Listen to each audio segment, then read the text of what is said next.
မီဒီယာတွေပေါ်မှာတခြားအနုပညာရှင်တွေထက်ဆိုရစွာဝေဖန်ခံနေရတဲ့ဆန်းဆိုင်ခန့်လိုက်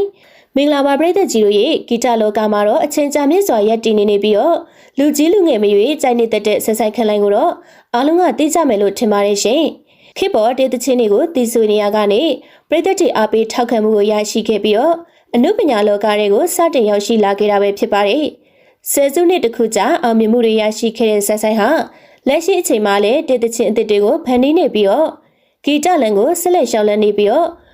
ယနေ့အချိန်ထိတိုင်အောင်မြင်မှုတွေရရှိနေကြတာပဲဖြစ်ပါတယ်။သူ့ကိုချစ်တဲ့ပရိသတ်တွေကတော့ချစ်စနူလေးနဲ့ဆက်ဆိုင်လို့လည်းခေါ်တတ်ကြတာကိုတွေ့ရတာပဲဖြစ်ပါတယ်။ဆန်းဆန်းရဲ့တခြင်းတွေကလည်းယနေ့အချိန်ထိလူငယ်တွေကြားထဲမှာတော့ရေပန်းစာလူကြိုက်များခဲ့တဲ့တခြင်းကောင်းတွေပဲဖြစ်ခဲ့ပါရဲ့နော်။ဆန်းဆန်းကအဆိုကောင်းရုံသာမကပဲတရုပ်ဆောင်ပိုင်းမှာလည်းအပြစ်ပြောစရာမရှိလောက်အောင်ကိုထူးချွန်တဲ့အနုပညာရှင်တစ်ယောက်ဖြစ်ပြီးတော့ဝေဖန်မှုတွေကြားတွေကနေအကောင်းဆုံးရည်တည်နေတာပဲဖြစ်ပါတယ်ရှင်။သူဟာဂီတလောကမှာသာမကရုပ်ရှင်ကားကြီးတွေပါရိုက်ကူးအောင်မြင်နေတဲ့သူတစ်ယောက်ပဲဖြစ်ပါတယ်။ဒါပြင်ဆန်းဆိုင်ဟာလူမှုဆက်ဆံရေးကောင်းမှုနဲ့အနုပညာရှင်တစ်ယောက်ဖြစ်တာကြောင့်ပဲပရိသတ်တွေသာမကအနုပညာရှင်အချင်းချင်းကပါလေးစားချစ်ခင်ရတဲ့သူတစ်ယောက်ပဲဖြစ်ပါတယ်။ဆန်းဆိုင်ဟာလက်တလုံးမှာလည်းရုပ်ရှင်စကားကြီးတွေကိုလက်ခံရိုက်ကူးနေပြီးတော့ပရိသတ်တွေအားပေးထောက်ခံမှုကိုရရှိကအနုပညာအလုပ်တင်နဲ့အဆက်အသွယ်မပြတ်ပဲရှိနေတာပဲဖြစ်ပါတယ်ရှင်။တိတ်မကြသေးခင်ကတော့အဆိုတော်ရုပ်ရှင်သရုပ်ဆောင်ဆက်ဆိုင်ခန့်လိုက်တယောက်ကမေလ24ရက်နေ့မှာရှိုးပွဲကျင်းပခဲ့ရမှာတော့အဲ့ဒီရှိုးပွဲကျင်းပမှုနဲ့ပတ်သက်ပြီးတော့မီဒီယာတွေကဝေဖန်တက်ခတ်မှုတွေကိုလှုံ့ဆော်ခဲ့ကြတာပဲဖြစ်ပါတယ်။မီဒီယာများကဆိုရတဲ့ဝါဒဖြန့်လိုင်းတွေအောက်ပြည်သူဘဝများပုံမှန်လည်ပတ်နေပြီဆိုတဲ့အခြေအနေကိုကူညီပုံဖော်ပေးနေသူဆက်ဆိုင်ခန့်လိုက်ဆိုတဲ့စာသားကောင်းစင်တက်ပြီးတော့အကြမ်းဖက်အားပေးလှုံ့ဆော်ကဝါဒဖြန့်ရေးသားဖော်ပြခဲ့တာပဲဖြစ်ပါတယ်။အဲ့ဒီတဲ့ဖော်ပြမှု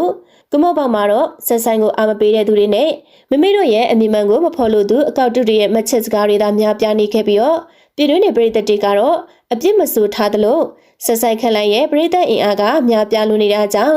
မီဒီယာတွေရဲ့ဝေဖန်တက်ခတ်မှုကအရာမရောက်ခဲ့ပါဘူးဆက်ဆိုင်ကတော့ဆက်ဆိုင်ပါပဲအခုထိတိုင်လဲသူ့ကိုအားပေးနေတဲ့ပြည်သက်တွေကလည်းအများပြားပါပဲ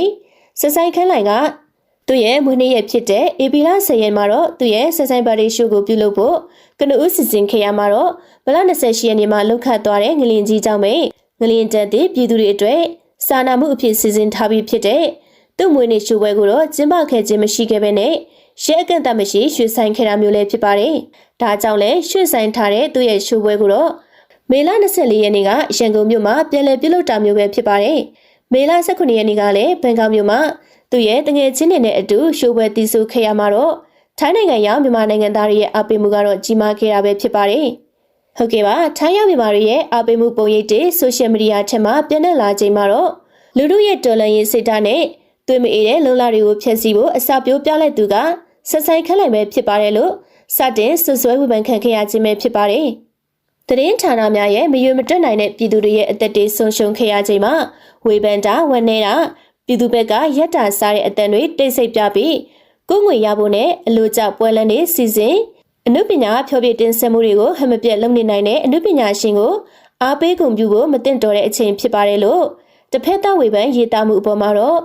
ပြည်တွင်းနေပြည်သက်များကတော့ဝိုင်းဟာထားကြပြီးတော့